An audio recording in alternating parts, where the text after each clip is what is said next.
My daughter is joining the company, so I need you to resign. Today is your last day." On the morning of the 20th, the president suddenly told me I was fired. I was shocked and didn't know what to say. The 20th was the day we paid our suppliers. Some payments were made through bank transfers for longtime suppliers, but I also made direct payments and visited them as a courtesy. "You look like you can go home right away. I'll give you the day off, just for you, so leave quickly," the president said. He pushed me out of the office, and the door shut with a snap right in front of my face. I didn't even know where to start to argue. "My name is Emily. I joined this family-owned paving company right after high school and worked as a clerical worker for 10 years. Well, until just now.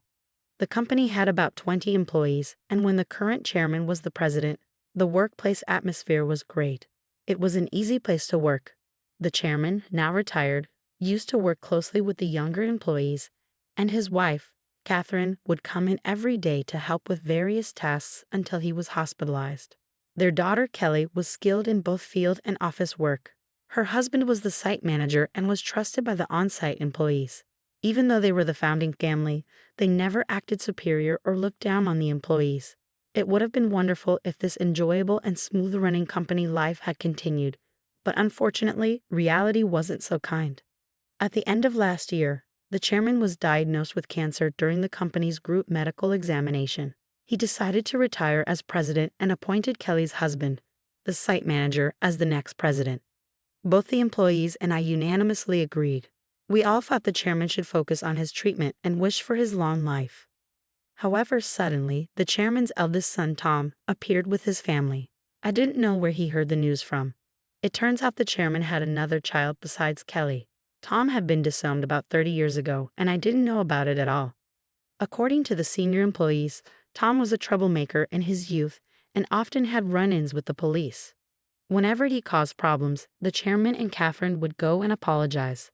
After dropping out of high school, he got involved in multi-level marketing and fraudulent activities, which finally led the chairman to disown him. Despite being out of touch for a long time, Tom suddenly appeared one day, pleading with his father, "Dad, I've realized my mistakes. Please forgive me." I was shocked to witness this in our small company, where the president's office and clerical room were one and the same. Tom expressed a desire to reconcile and work in the company, but his past made it hard to believe his sincerity after being disowned. "I apologize to everyone, but I ask you to give Tom another chance," the chairman said, pleading with everyone present. Kelly and the senior employees knew about Tom's troubled history and couldn't fully celebrate, but they couldn't refuse the chairman's heartfelt request either. So Tom and his family moved into the annex of the chairman's house, with Tom becoming an employee and his wife taking on household duties. I saw their daughter only once when she visited the company. She seemed to be a college student. The chairman believed Tom had changed for the better after facing hardships in life.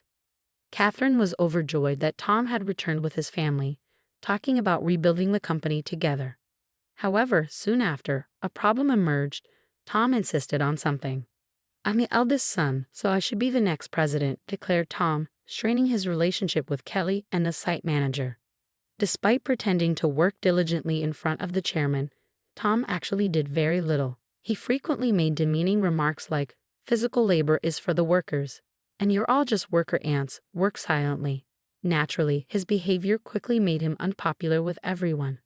Some of the younger employees even went directly to the chairman, saying, "I can't work under these conditions." However, both the chairman and Catherine pleaded with everyone, saying, "We will talk to Tom about this. Please try to see the bigger picture." Then, due to stress or other reasons, the chairman's cancer suddenly worsened and he was hospitalized 3 months ago. Tom declared, "I am the president." Despite employees advising the chairman and Catherine to stick with their original plan of appointing the site manager as president, they ultimately chose Tom, their biological son, over their daughter's husband. This decision sparked grumbling among some employees, who felt the chairman and Catherine were biased by parental love or losing their sharpness with age. The once harmonious company atmosphere turned tense and uncomfortable.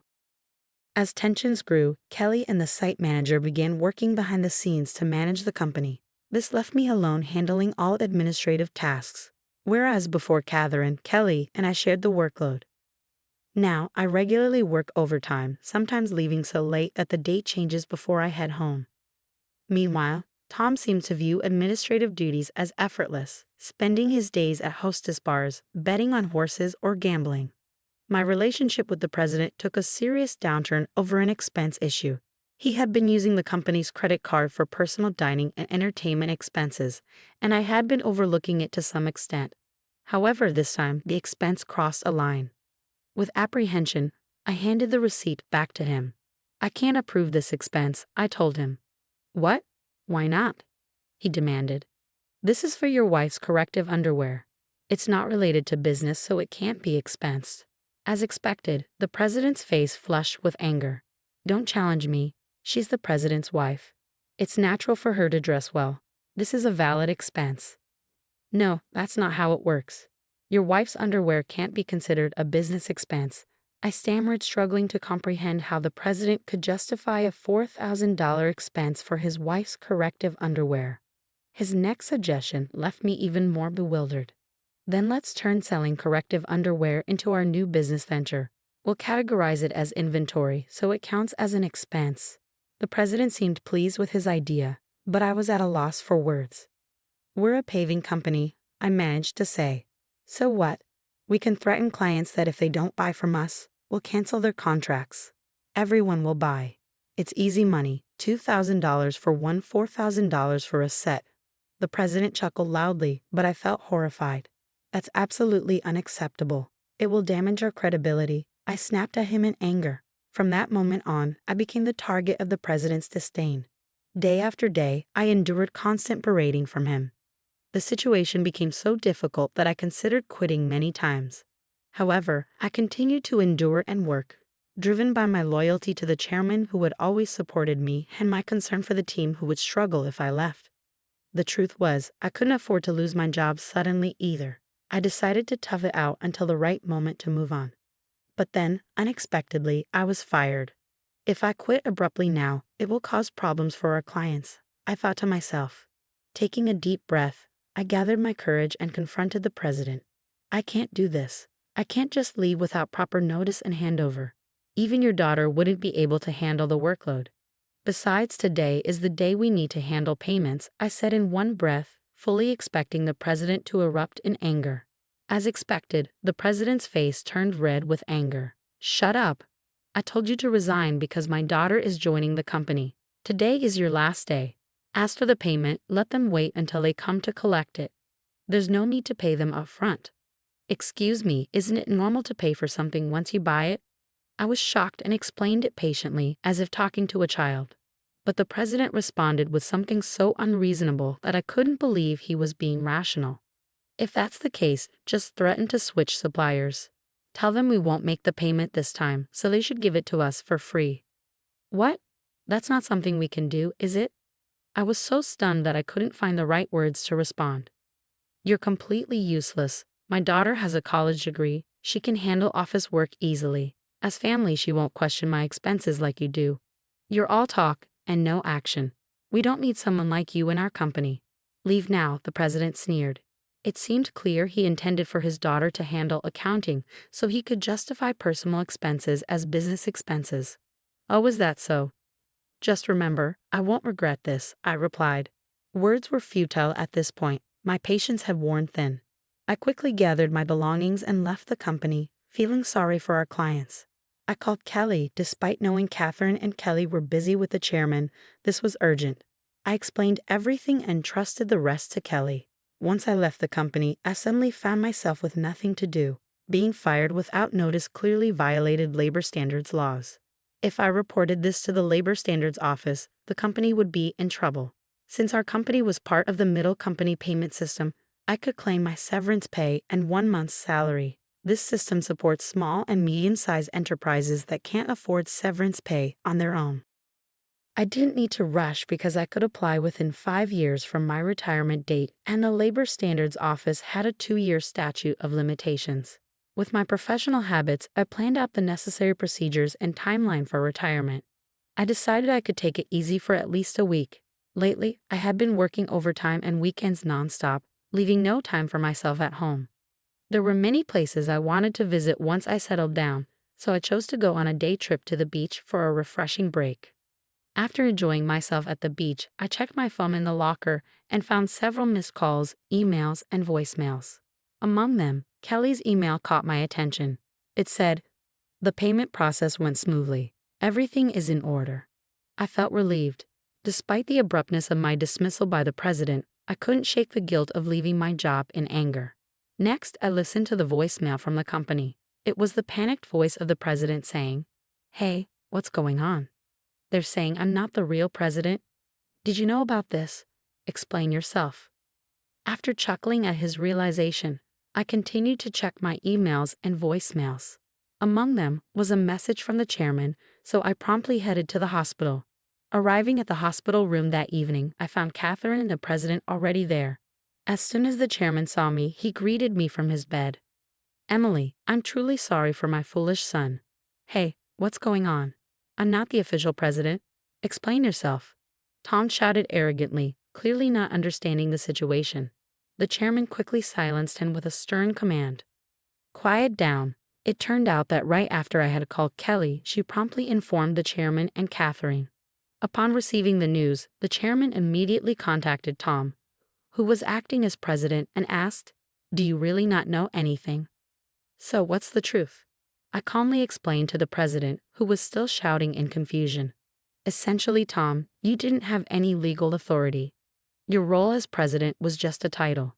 It might seem confusing, but in business terms, president is a position within the company and doesn't hold legal standing like a representative director does. The representative director is the one legally responsible for the company's actions externally. It's a different and more formal role that requires specific legal procedures to change." I continued, "While the title of president can be changed informally within the company, altering the representative director involves complex legal processes. That's why your position didn't carry the legal weight you assumed it did." 3 months ago, when Tom was appointed president, there was strong opposition from Kelly, the site manager, and veteran employees. That's when I proposed a strategy. Tom would be a figurehead president while the chairman remained the legally responsible representative director. As someone familiar with company procedures and laws, I knew the complexities involved. Under my plan, if Tom showed genuine dedication and won over all employees, then we would initiate the legal process to formalize his presidency. However, if Tom failed to prove himself fit for the role, the backup plan was to either remove him or even consider closing the company, while Kelly and the site manager prepared to launch a new venture. Kelly doubted Tom's ability to change. The chairman and Catherine continued to believe in Tom until he unfairly dismissed me, which seemed to awaken them to his shortcomings. "If you want to be a leader, learn and take care of your employees. I've told you this many times," the chairman emphasized. Tom retorted, "It's not a big deal, right? Can't we just handle the procedures now?"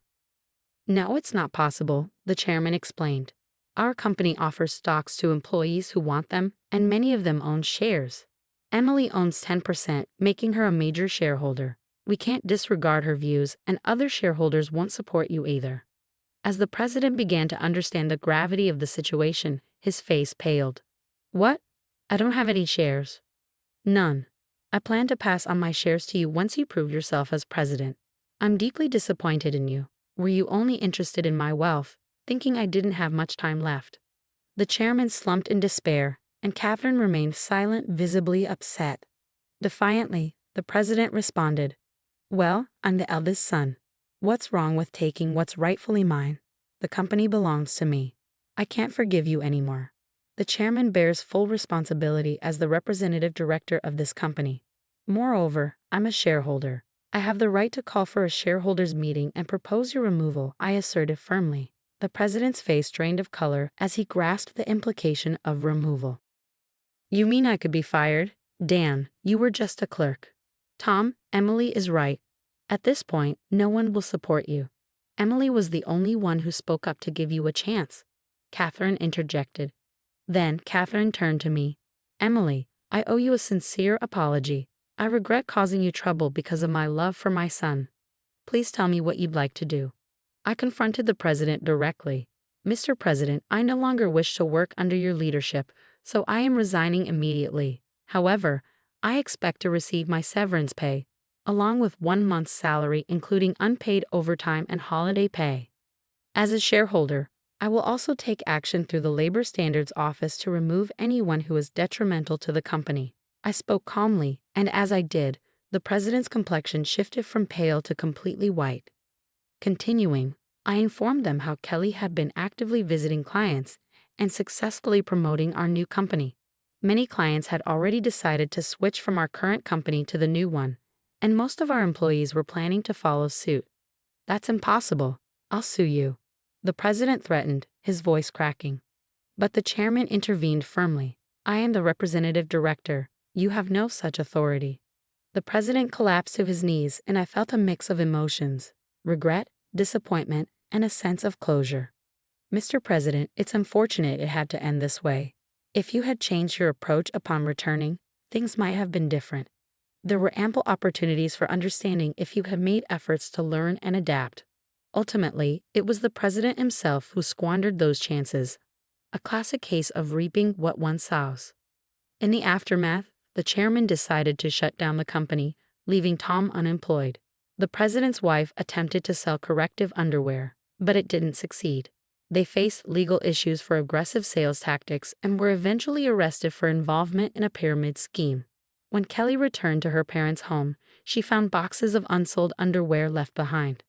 As for the daughter, she found employment elsewhere, although the specifics are unknown. I now work happily at Kelly's and the site manager's new company. I cherish my relationships with others and strive to live authentically each day.